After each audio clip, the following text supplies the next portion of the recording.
उन पर तीर बरसाना शुरू किया, लेकिन मुसलमानों के तीर इतने कमजोर और पर्शियंस का स्टील वाला आर्मर इतना पावरफुल कि मुसलमानों के तीरों का उन पर कोई असर नहीं हुआ और वो सब जंग के दरमियान मुसलमानों पर हंसने लगे। इसी के साथ पर्शियन फौज आकर मुसलमानों से टकरा गई और लड़ाई शुरू हुई।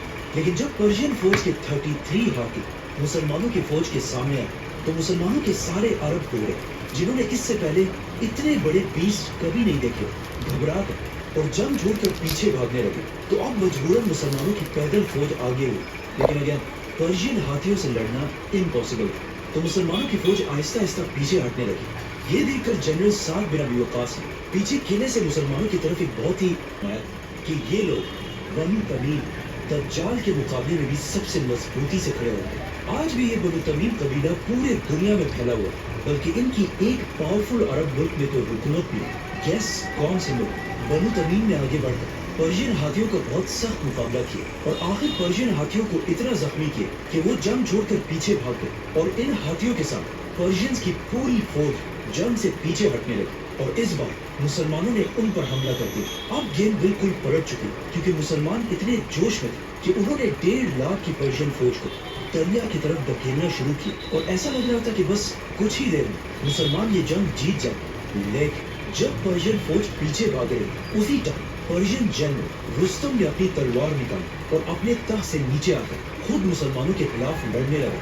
ये देखकर पर्शियन फौज को भी दोबारा हिम्मत हुई और उन्होंने भी दोबारा जंगी कादसिया के पहले दिन बहुत सारे मुसलमान शहीद हुए, लेकिन फिर भी हर एक मुसलमान के बदले 4 पर्शियंस मारे गए।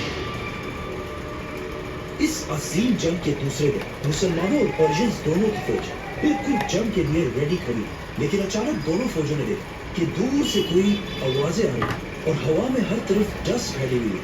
ये मुसलमानों की उसी फौज का एक छोटा सा हिस्सा जो अबू उबैदा इब्न जर्राह यरमूक की जंग जीतने के बाद रोमन एम्पायर से मुसलमानों की मदद के लिए भेजी और इस फौज को काका बिन अम्र लीड कर रहे, जिनका ताल्लुक भी बनु तमीम से। दरमियान कोई उन्हीं के घोड़े पर बैठकर बहुत ही बहादुरी से लड़ रहा। इस आदमी का नाम अबू महजन, जिसे जंग से पहले शराब पीने के जुर्म में साद बिन अबी वक्कास ने अपने किले के एक पिलर से बांध दिया।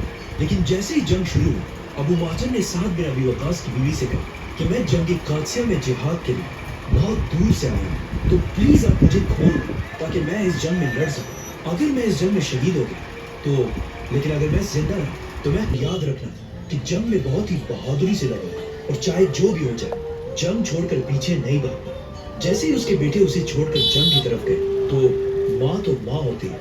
उस माँ ने अल्लाह से दुआ की कि ए अल्लाह मेरे बच्चों की हिफाजत करना। जैसे